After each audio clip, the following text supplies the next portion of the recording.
since the last video got a bunch of views, now we're in the woods, and we're gonna find out what we can do with a pipe. Well, for starters, you can hit stuff with it. I mean, obviously. Don't really do much, though.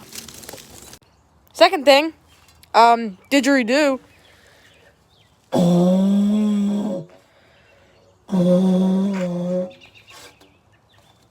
Well, you could throw it.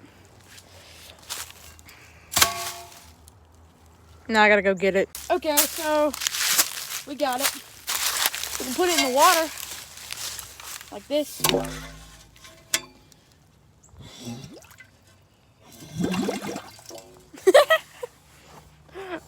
Can I like slurp it? No, I can't slurp it. I can still do that though. Stick it in a hole.